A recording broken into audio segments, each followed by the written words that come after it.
Hi, Shabbat Shalom. This week I come to you from a different location. We had a flood in our basement last weekend and then again yesterday, and so the basement bunker is a thing of the past, and I now come to you from an undisclosed corner in my home where technology poses more of a challenge than ever before, and we hope for the best as far as this week's Devar Torah goes.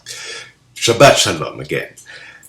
By now, you've heard of the story of Rip Van Winkle by the pen of Washington Irving, a man who goes up to the Catskill Mountains before the American Revolution.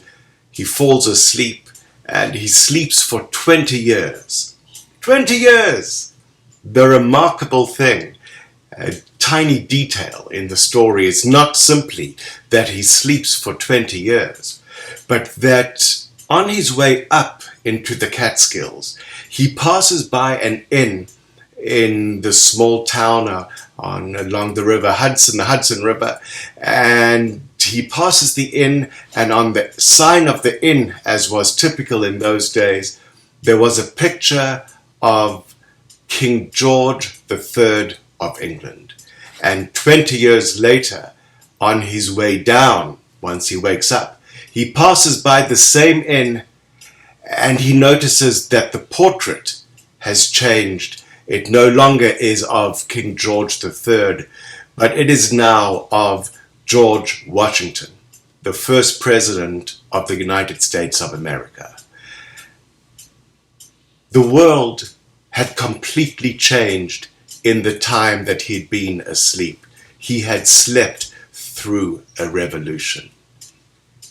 Imagine for just a moment that Rip goes up to the Catskills in late March in the year 2000. He sleeps, he wakes up 20 years later, and when he wakes up it's late March 2020. He comes back home. Everything is so utterly different that he keeps on walking. He makes it all the way to New York City, into Times Square, and he sees all the neon lights and the skyscrapers, but the place is desolate. There's not a single person about. The restaurants, the bars, they're all closed. It's locked, abandoned. Imagine it.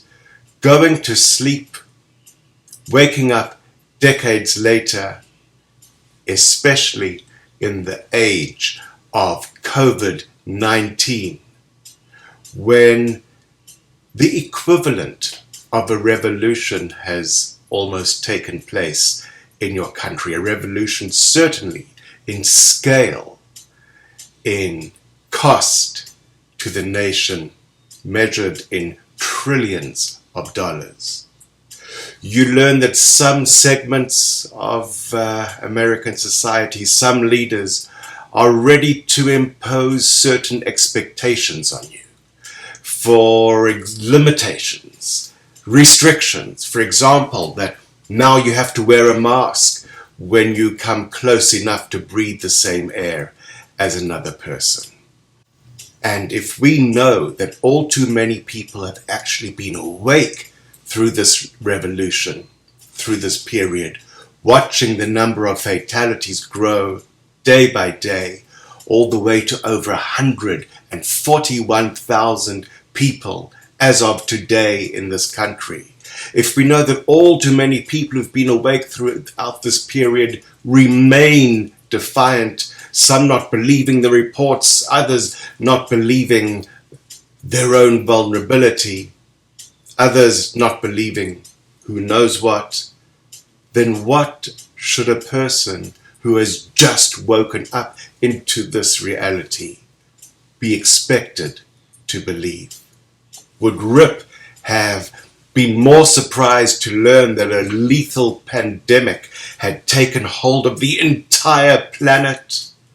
Or would he have been more surprised to learn that millions of people were defying the instructions to take certain precautions? We've heard it said over and over again in this week, in the weeks, in the months leading up to right now. Wear a mask.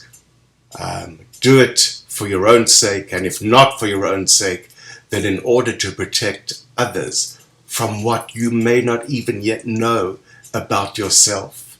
And yet, despite this call to take responsibility for the welfare of the rest of society, the rebuttal is so often, it's my right to do whatever I want. Well, my friends, our faith, our tradition asks us, at what point does someone else's right to freedom and liberty take precedence over my rights, over my right to my own life, over our rights, over the rights of society, over the rights of an entire nation, an entire people. This week's Torah reading, Matot, Masei, actually explores this precise issue. At what point do personal, individual needs and rights and desires take precedence over the interests of the collective?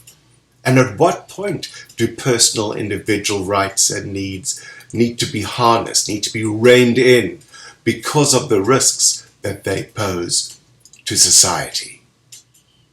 Rabbi Jonathan Sachs points out that primatologist Frans de Waal wrote, and this is Frans de Waal, whom we've spoken about in recent years. Remember Ellen Gertzog having spoken about the book that he wrote and how deeply impressive it was. In any case, Frans de Waal wrote, almost the whole of modern Western culture was built on the idea of autonomous, choosing individuals. But that is not who we are. We are people with strong attachments to family, friends, neighbors, allies, co-religionists, and people of the same ethnicity. A morality exclusively concerned with individual rights tends to ignore the ties, needs, and interdependencies that have marked our existence from the very beginning.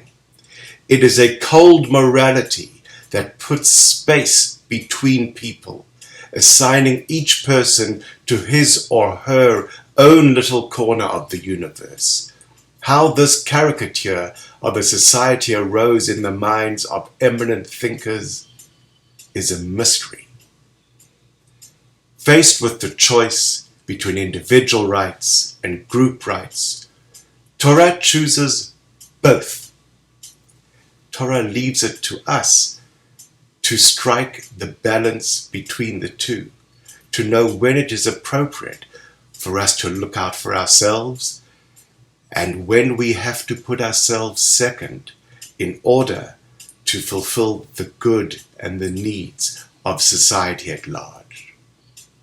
And our reputations, which are the things that others will say about us, will surely be based heavily upon how successful we are at navigating this very precarious tightrope.